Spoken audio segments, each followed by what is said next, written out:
Olá, seja muito bem-vinda, seja muito bem-vindo. Esse é o videocast Caleidoscópio Jurídico. Acompanhe agora no Giro de Notícias o que foi destaque no universo das leis na última semana. Lula indica Flávio Dino para o cargo de ministro do Supremo Tribunal Federal. Senado aprova a PL dos agrotóxicos. STF cria regras para responsabilizar empresas jornalísticas por divulgação de acusações falsas. E Brasil recebe convite e país deve aderir à OPEP.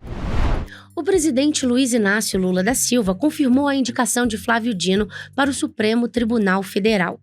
O atual ministro da Justiça e Segurança Pública assumirá, caso seja aprovado na sabatina do Senado, a vaga da ministra Rosa Weber, que deixou a corte em setembro.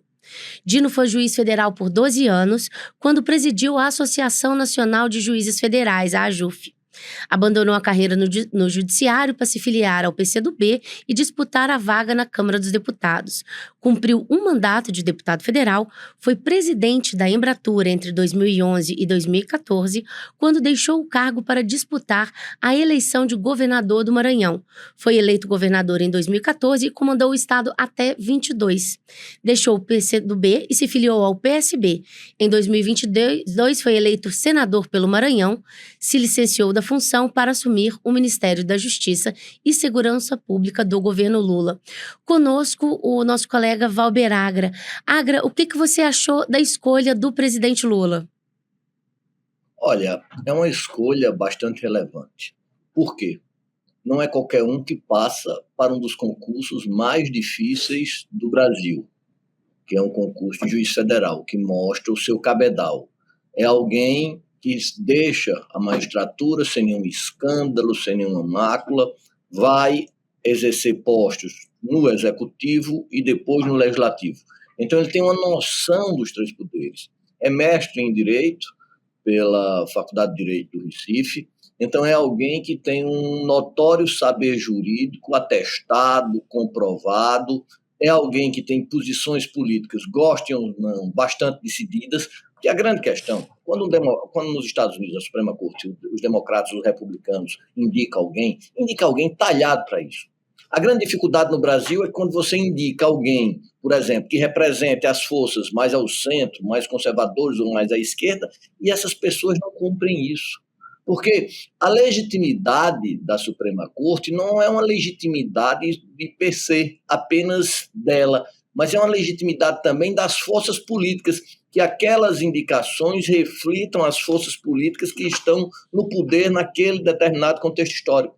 É isso que nós falamos. Então, Flávio Dino é alguém que vai ter condições de defender algumas bandeiras do governo que está aí, mas principalmente com a profundidade jurídica que lhe é adequada. Nisso daí nós temos absoluta certeza, Flávio. Outra polêmica que tomou a semana foi a aprovação pelo Senado da PL do veneno, chamado assim pelos ambientalistas. A aprovação encerrou 24 anos de trâmite da polêmica proposta no Congresso. Representantes do agro e da indústria comemoraram o resultado como uma modernização, uma evolução da lei atual, que é de 1989. Ainda que algumas reivindicações tenham sido retiradas em relação ao texto que passou na Câmara dos Deputados em 2022. Ambientalistas consideraram a aprovação um retrocesso para o país. Para valer ainda, o texto precisa da sanção do presidente Lula. Mais veneno na mesa do brasileiro, Valber Agra? Nós esperamos que, diante dessa medida tão danosa, tão claudicante para a saúde dos brasileiros, e a saúde é um dever fundamental. Então nós temos absoluta certeza que o presidente vete, e esse veto não seja derrubado, porque a grande questão, e nos falta, venho dizendo isso assim há bastante tempo, é que nós temos que ganhar as ruas, ou ganhar as ágoras pós-modernas, que são as mídias sociais, a infoesfera. E nós puxarmos esse debate dizendo que, veja, o que nós consumimos de agrotóxicos é proporcionalmente imensamente maior do que os europeus, até os asiáticos consomem. Então, veja, será que a gente não deveria debater, que a questão sanitária, a questão da saúde é tão relevante para a gente? Então, temos a esperança que o presidente vete e que esse veto não seja derrubado, porque, por enquanto que o agronegócio protege de forma muito assaz os seus interesses, a população brasileira deixa a desejar, as instituições da sociedade civil deixam a desejar quando é hora de mobilizar em prol dos seus interesses, principalmente um interesse desse que é o direito à vida, né? A saúde garante a vida, e isso é que está em jogo, a qualidade de vida que está em jogo diante da aprovação dessa proposta, desse projeto legislativo. E como você mesmo lembrou, né, muitas vezes o agrotóxico que é utilizado na produção que é comercializada no solo nacional, ele não é aceito na Europa, não é aceito na Ásia, não é aceito na América do Norte e em outros países, pelos mesmos produtores que produzem aqui com esse agrotóxico e precisam exportar para fora sem ele. Ou seja, era possível fazer uma produção sim, mais saudável e mais limpa para o brasileiro também. Não tenho dúvida disso. E com mais um detalhe, a maior parte desses agrotóxicos ainda são importados, o que denota o processo franco de desindustrialização da nossa querida nação. Certo. E por maioria de votos, o Supremo Tribunal Federal definiu as condições em que empresas jornalísticas estão sujeitas à responsabilização civil, ou seja, ao pagamento de indenização, se publicarem entrevista na qual o entrevistado atribua falsamente a outra pessoa a prática de um crime. Segundo a decisão, a empresa só poderá ser responsabilizada se ficar comprovado que, na época da divulgação da informação, havia indícios concretos da falsidade da acusação. Outro requisito é a demonstração do descumprimento do dever de verificar a veracidade dos fatos e de divulgar a existência desses indícios. A tese também estabelece que, embora seja proibido qualquer tipo de censura prévia, a Justiça pode determinar a remoção de conteúdo da internet com informações comprovadamente injuriosas, difamantes, caluniosas ou mentirosas. Essa decisão foi correta, Agra? Como fica aí o risco à liberdade de imprensa? Olha, pelo que está sendo posto, pela interpretação que o STF fez, eu não vejo um dano à liberdade de imprensa. Até porque, como já expliquei em várias entrevistas, não há direito absoluto à liberdade de expressão. O da liberdade de expressão, obviamente, pode ser feito, mas desde que haja o quê? Haja responsabilidade. Esse é o marco principal. Agora, vamos lá. Quais são os dois casos que o STF assim o fez? É para todos os casos? Não. Apenas quando houver indícios concretos de falsidade da imputação, ou seja, que a informação é falsa, ou quando o veículo deixar de observar o dever de cuidado dessas informações. Então, por exemplo, você está fazendo comigo uma entrevista ao vivo, como é que você vai ser responsabilizado por algo que eu fale? Não tem como você ser responsabilizado, até porque é ao vivo um fato do momento que ainda não foi investigado. Mas esse fato aconteceu em 1966. Não houve até hoje um só processo dizendo que o Zaratini tinha sido culpado. E aí você chega depois de 40, 50 anos e ainda começa a dizer que ele é acusado, ele é inocente, ele é culpado desse atentado que matou 3 pessoas no aeroporto dos Guararapes, em Recife. Então veja, isso daí é estipular baliza. Porque um dos poderes que não tem vigilância seria o jornalismo. Jornalismo é uma tarefa imprescindível à nação, não tem sombra de dúvida. Agora, os excessos devem ser punidos. Não vejo como muita gente está falando aí, a volta da censura. A censura é prévia, isso não é censura. Isso é apenas que onde houve extrapolação, onde houve excesso, as pessoas que cometeram esses excessos sejam punidos. O que está o que tá por trás disso é todo o grande lobby das plataformas de mídia, principalmente as grandes, Google, Instagram, etc., que não querem nenhum tipo de regulamentação. Regulamentação essa que já houve tanto nos Estados Unidos como na Europa. E não querem essa regulamentação porque, como já ficou provado, elas ganham dinheiro com a divulgação de fake news, com a divulgação de notícias falsas. Essa sim circulou muito mais, muitas vezes, que as notícias verdadeiras, né? Então elas não querem é mexer no bolso. também sobre O isso. discurso do ódio é algo extremamente bem monetarizado, ou seja, é um fato danoso à democracia, é um cancro para a democracia, mas que, por outro lado, gera barris e barris de dinheiro para as grandes plataformas. Certo. E o ministro de Minas e Energia, Alexandre Silveira, disse durante o encontro com membros da OPEP, a Organização de Países Exportadores de Petróleo e Aliados, que o presidente Luiz Inácio da Silva confirmou uma carta de cooperação com o grupo de países produtores de petróleo a partir de janeiro de 2024. Os ministros do petróleo da organização anunciaram assim que o Brasil se juntará ao seu bloco petrolífero em janeiro, trazendo para a aliança um dos produtores de petróleo de crescimento mais rápidos do mundo. A confirmação se deu após notícias sobre o convite para que o Brasil passe a integrar o grupo.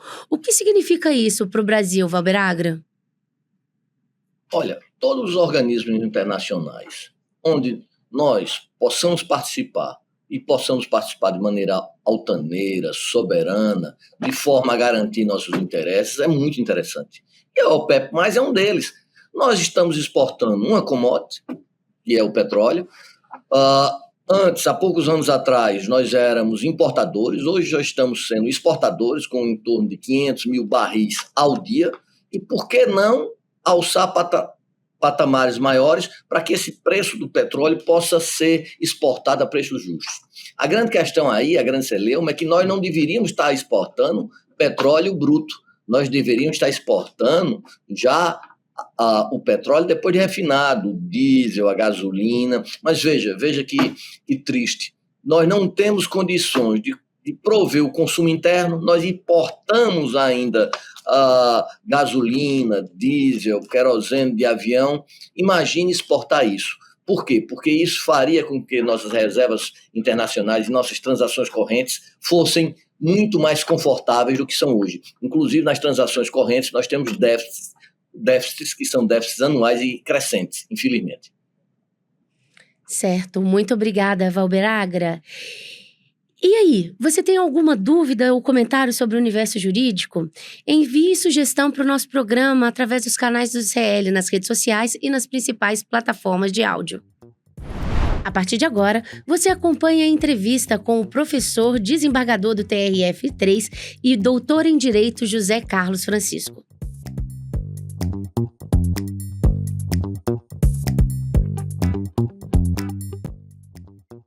Minha saudação a todos e a todas. Esse é mais um Caleidoscópio Jurídico. Como sempre, aquelas figuras altaneiras do direito. Esse eu posso dizer que privo da amizade, tanto no Brasil quanto no exterior, temos várias andanças juntos, vários estudos juntos, Bordeaux, Itália, etc, etc, etc. Eu estou falando com o professor, o estudante que ainda estuda, o juiz, magistrado de segundo grau, TRF terceira região, José Carlos Francisco. José Carlos Francisco é juiz do TRF terceira região, subiu por merecimento, é um juiz de carreira, é um professor de tributário, um professor de direito constitucional, tutor dos direitos fundamentais, alguém que faz o overview de forma descortinada, tanto na doutrina e jurisprudência pátria, como na doutrina e jurisprudência estrangeira. Passo a palavra para você, José Carlos Francisco, marido da Fabiana, pai da Laura e da Luísa. Passo agora para você a palavra. Muito obrigado, Valber. Primeiro, eu peço a todos e a todas que estiverem assistindo para desconsiderar qualquer excesso, e são muitos os da parte do Valber. É uma longa amizade, é uma longa trajetória juntos, né, Valber? E é, sim, um grande privilégio estar aqui com você, com todas e todos que estão nos assistindo.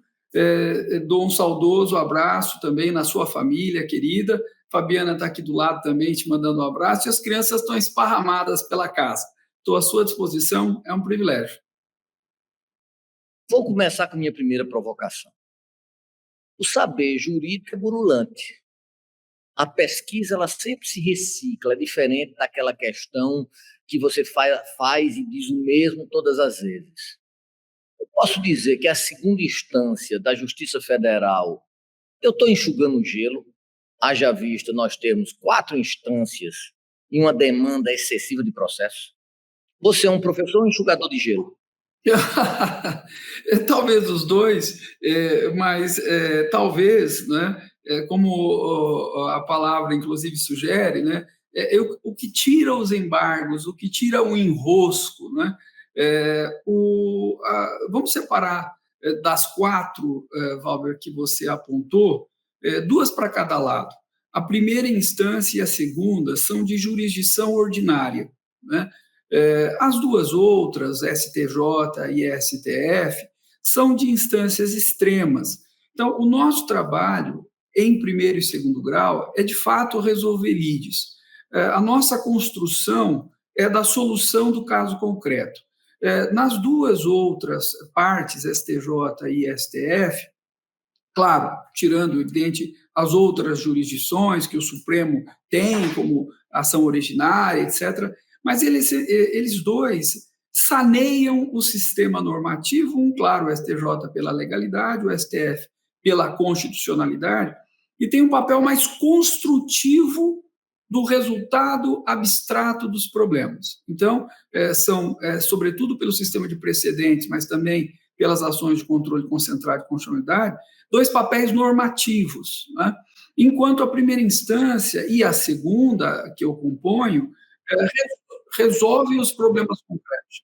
Eu tenho um certo temor na palavra de levar esperanças, apesar que nossa juventude aguarda por isso. Mas na hora que eu digo que o direito é altaneiro, é um campo fértil para todo mundo, também é um campo que está abarrotado. Você não acha que o direito no Brasil, em razão dessas 4 instâncias, o custo de transação é muito alto? Essa questão toda dessa proliferação estratosférica de demandas, não há essa demanda temerária em excesso, José Carlos? Pois Valber, os litígios, eles são consequência das relações. Na medida que nós aumentamos a quantidade de pessoas no mundo, aumentamos as relações, sejam elas interpessoais, sejam elas comerciais, né? Os litígios, eles vêm na mesma proporção, né? É claro que, se nós pensarmos nos grandes agregados, a maior parte dos litígios não chega à via judicial. Elas são resolvidas, essas lides, pequenas lides, por vários sistemas não judiciais, por várias outras portas, e eu lhe dou um exemplo. Grande parte do comércio hoje ele é online, né? E as pequenas desavenças entre os adquirentes e os vendedores nas plataformas digitais são resolvidas por mecanismos dos próprios sites de compras, né? Que são chamados ODRs, né? Online Dispute Resolutions, são as fórmulas, até um robozinho, por que não? Mas muitas vezes o pessoal dentro do sistema ali arbitrando uma pequena discussão. Então, o resíduo disso, ele vai para outras vias, das quais a judicial certamente é a protagonista. Mas também é verdade que, paralelamente, há uma importante hoje, as multiportas, que você conhece bem, né? Arbitragem, mediação, não judiciais, que ocupam um papel estratégico, bastante relevante, exigência, muitas vezes, de empresas que negociam em bolsas de valores. Você ter uma cláusula arbitral, né?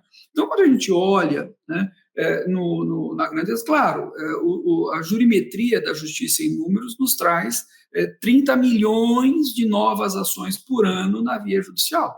Né? Isso é um fato, né? Esse é o número. Nós temos em torno de 80 milhões de ações em andamento e um giro de novas ações na casa de 31,5, é mais ou menos esse o número, né? Milhões de ações novas, né? Mas é consequência, no caso brasileiro, de 220 milhões de habitantes, de relações, de novo, comerciais e interpessoais, que se avolumam a toda hora. Então, os grandes litigantes, né, os bancos, etc., eles têm na via judicial esse caminho, entendeu? Aí você fez a primeira pergunta e a segunda pergunta no mesmo sentido. Está abarrotado? Então, o abarrotado não é culpa do judiciário, né? É culpa das relações que vão aumentando. Mas, enfim, pelo menos na jurimetria nós estamos melhorando. Já foram 100 milhões de ações, hoje são 80, então algum resultado, não só talvez na diminuição dos litígios, enfim, mas algum resultado nós estamos vendo. Eu não culpo o judiciário por isso, mas a estrutura em si, ela é muito fácil por litigâncias temerárias. Hoje, qualquer pessoa que é atuado no Detran sabe que há determinados sistemas para que você chegue, cobre, seja acharcado e entre uma ação que quase sempre não dará em nada. Mas vamos lá. Nós tivemos uma decisão agora, recentemente, do STF sobre a liberdade de expressão, dando alguns parâmetros assim muito claros. Os parâmetros foram dois. Irá haver responsabilidade se houver indícios concretos da falsidade de imputação ou se deixar de observar o dever de cuidado na veracidade dos dados. Você considera que a liberdade de expressão é absoluta ou isso seria a regulamentação de um direito que deve ser motivado? Muito bem. Esse é um ponto interessante, que como nós temos atividade acadêmica e também outras atividades profissionais, nós podemos navegar bem nessas águas, né? Quando se fala que os direitos fundamentais são absolutos, o absoluto ele é naquele sentido de eficácia jurídica, de uma cláusula de eficácia absoluta que não pode ser nem derrogada e nem muito menos abrogada. Conhece bem, o artigo 60, parágrafo 4º da Constituição, tem nas cláusulas pétreas a proteção do tendente a abolir. E há outras construções, como nós conhecemos, especialmente da literatura alemã, a proibição do retrocesso e tudo mais, mas isso torna os preceitos normativos relativos a direitos fundamentais de eficácia absoluta. Agora, o exercício dos direitos fundamentais sempre foi limitado em qualquer uma das suas espécies. Essa é uma distinção que, academicamente, é muito elementar, que nós sempre precisamos frisar. O exercício dos direitos é relativo. E aí nós conhecemos as teorias que ajudam a identificar esses limites. A teoria interna, não é? Que é dos limites imanentes, a teoria externa, que é mais popular no Brasil, que se serve da proporcionalidade, etc. A discussão acadêmica, que você conhece melhor do que eu, essa é a verdade, na verdade, nós temos um direito de exercício absoluto, não é? Um direito que pode ser, e, portanto, manifestado sob qualquer situação. Nem a vida, em sentido biológico, ela é absoluta. Há as restrições legítimas, desde a legítima defesa ao estado de necessidade. E eu faço essa configuração para ser bem objetivo e dizer, é claro que a liberdade de imprensa tem limites jurídicos para o seu exercício. A questão é identificá-los. O Supremo fez, né, nesta decisão desta semana, o apontamento de critérios elementares. Olha, quando a imprensa manipula a informação, ela sabe que a decisão é manifestamente incorreta ou minimamente faz o seu serviço de checagem, o meio pode ser responsabilizado, sim, porque, afinal de contas, é o risco inerente ao negócio dele. Ele não é isento, ele está cobrando pela informação de uma forma direta ou indireta. A questão é, no caso concreto, e aí nós voltamos à sua primeira pergunta, a jurisdição ordinária que vai depurar isso, né? No caso concreto, se a pessoa sabia ou não sabia, matérias de fato. Nesse diapasão, diante dos genocídios contra Israel e o genocídio perpetrado por Israel em Gaza, eu ainda posso, no Ocidente, perder meu tempo com direitos fundamentais? Ainda vale escrever tanta tinta para pouca concretização diante desses morticínios que estamos vendo atualmente? Interessante essa pergunta, né, Valber? Você que estudou na França, que é um profundo conhecedor do direito estrangeiro, especialmente da França, vai se lembrar também daquele caso do Charlie Hebdo, né?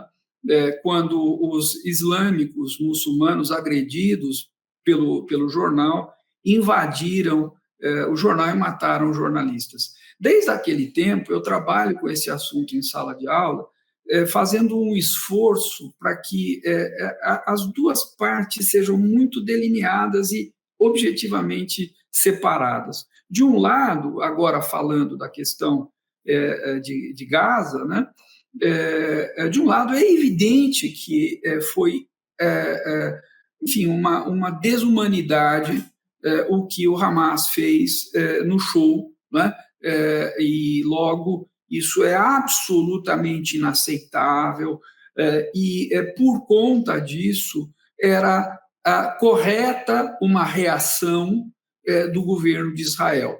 Né? A questão toda a reação é sempre proporcional. Né? E quando você perde a mão nisso, quando você para além do Hamas, que, segundo os especialistas, é um grupo com o qual não há diálogo, e, tragicamente, a guerra é a última rástio, mas ela também é legítima, então é razoável que o governo de Israel reaja em relação ao Hamas. O problema são os excessos. Né? O problema que aí chama também um outro apelo humanitário é de todos aqueles que, rigorosamente falando, têm pouco a ver com isso, ou quase ou nada, e estão sofrendo na mão de Israel.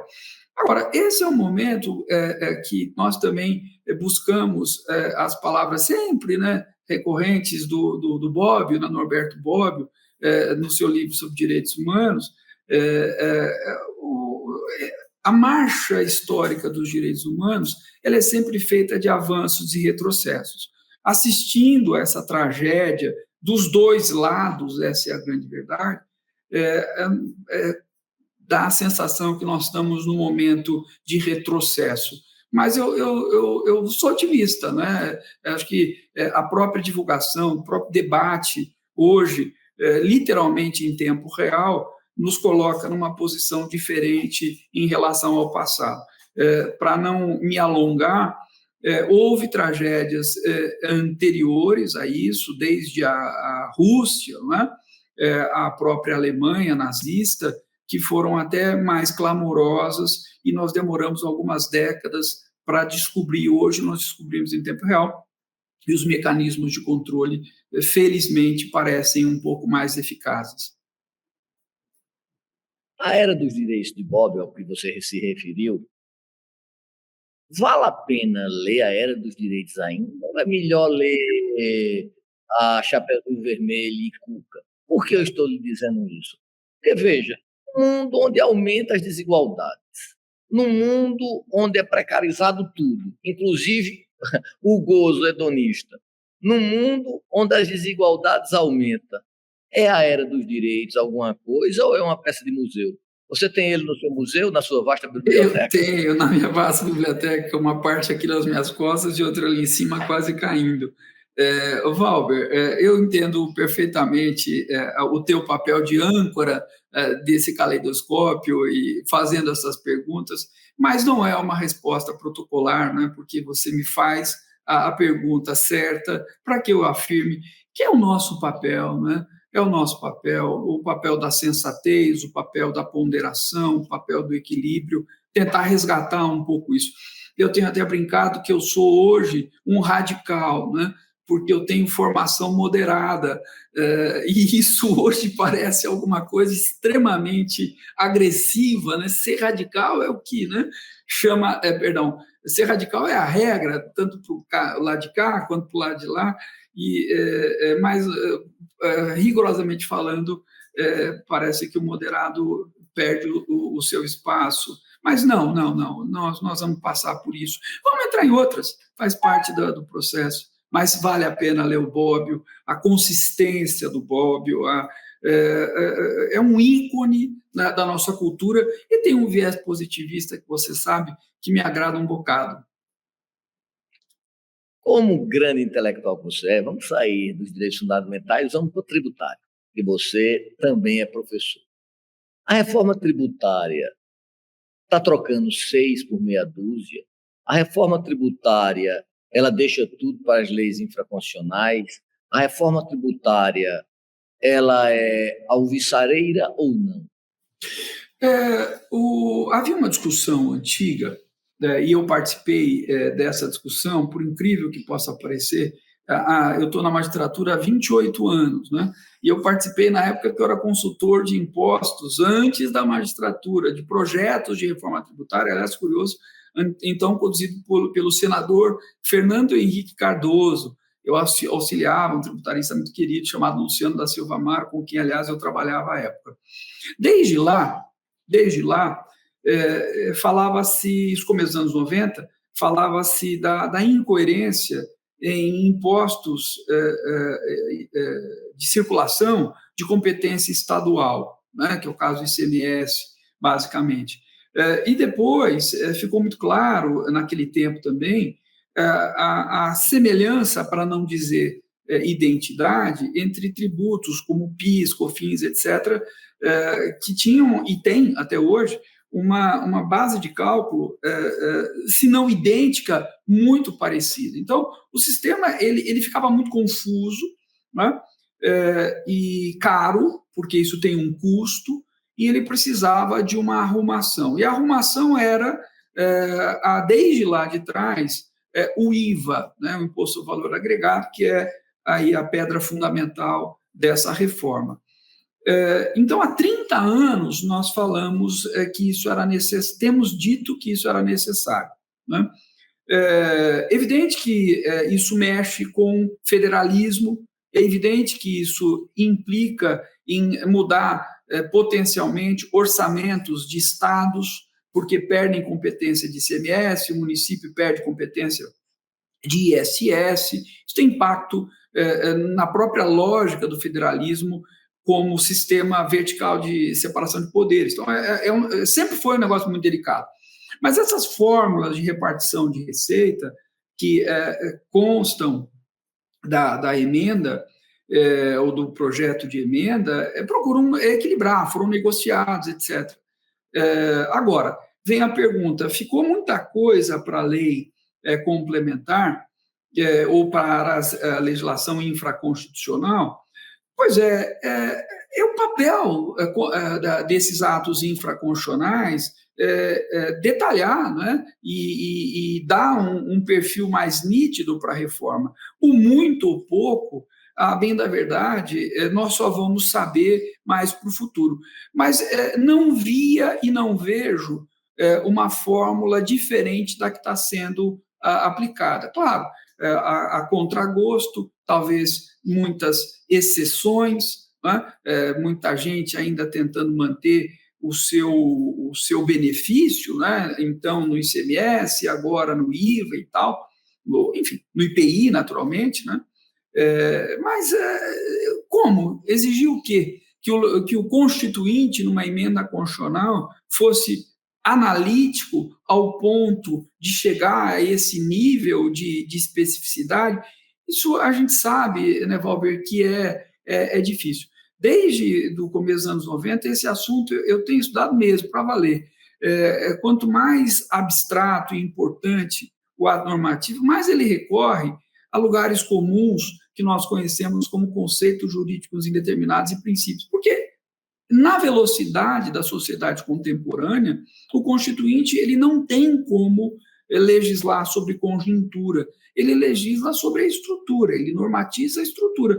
E os atos infraconstitucionais e infralegais vão fazer esse papel de detalhamento. Interessante. Igual aos economistas ortodoxos, no direito nós achamos, não, temos que fazer reforma. A reforma. Você acha que nós não estamos, como falava Garcia de Renteria, com inflação legislativa? Será que o jurídico ele vai transmudar a realidade? Estou me lembrando agora também de Aftalion, que dizia da convalidação normativa. Se o Supremo dizer, se as cortes constitucionais disserem que o céu é amarelo, ele passa a ser amarelo. Você também está sendo daltônico, Zé Carlos? Outro dia eu estava num evento sobre sistema de precedentes e essa pergunta apareceu de uma maneira muito improvável. Uma pessoa fez de uma forma tão lúcida, né? Eu não esperava nada da pergunta e ela veio com uma felicidade, mais ou menos com a que você agora também colocou esse problema. Quer dizer, se nós sabemos que o sistema normativo interage com a realidade, e se hoje nós sabemos que a realidade se transforma de uma maneira muito mais veloz, e aqui eu apelo para alguns conceitos bem conhecidos, sobretudo do Bauman, né, do Zygmunt Bauman, da liquidez das relações, sejam elas econômicas, afetivas. Ou seja, a diferença entre o passado e o presente não é que as coisas mudaram, né? Elas sempre mudam. A diferença é que no passado elas demoravam para mudar, né? Hoje elas mudam de maneira muito mais rápida. Antigamente, segundo Bauman, você trocava o antigo pelo novo, né? Hoje eu brinco, pelas palavras do Bauman, que você troca o novo pelo mais novo.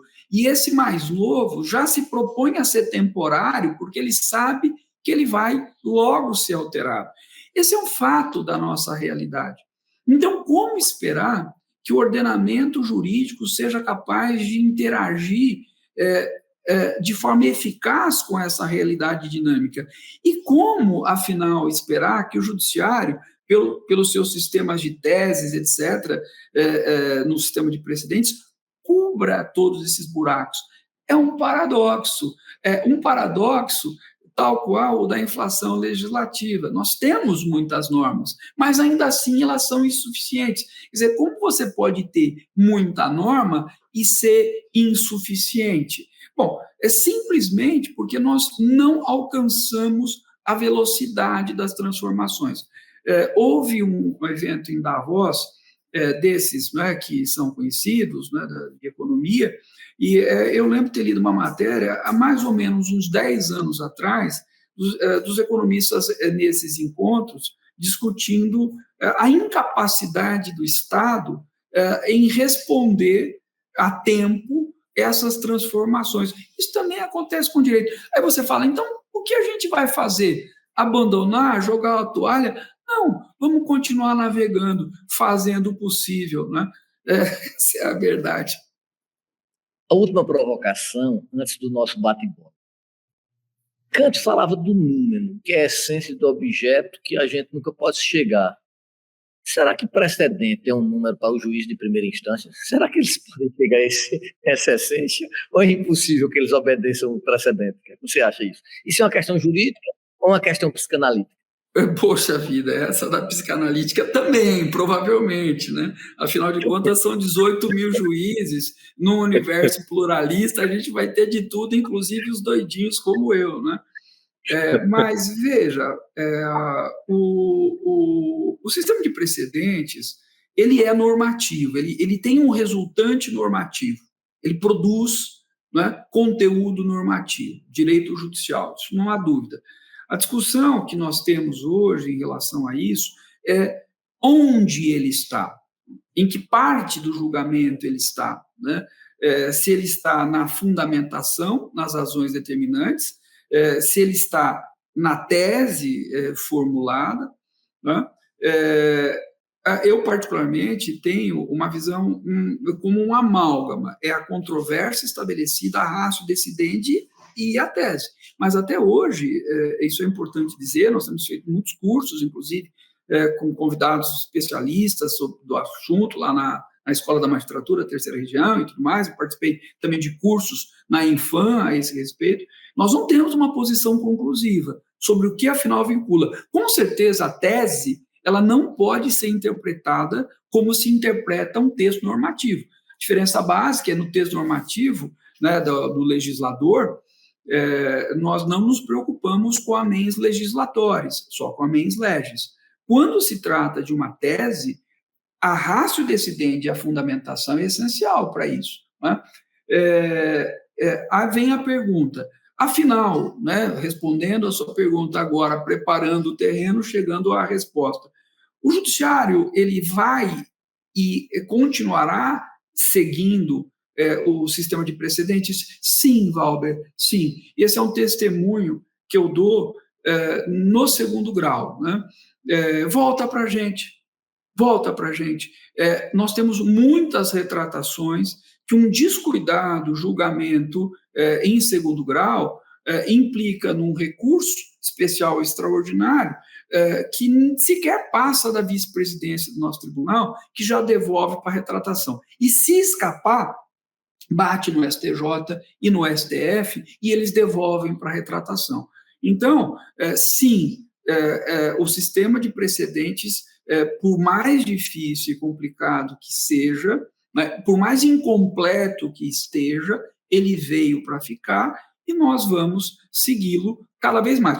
O que não significa que eles em si não gerem interpretações divergentes. Se nós pegarmos um tema, que é o tema 69, né, que é o do STF, que é a questão do ICMS na base de cálculo da PIS e da COFINS, isso já gerou temas, os chamados temas filhotes, sem falar várias outras controvérsias que foram sendo resolvidas em base de declaração.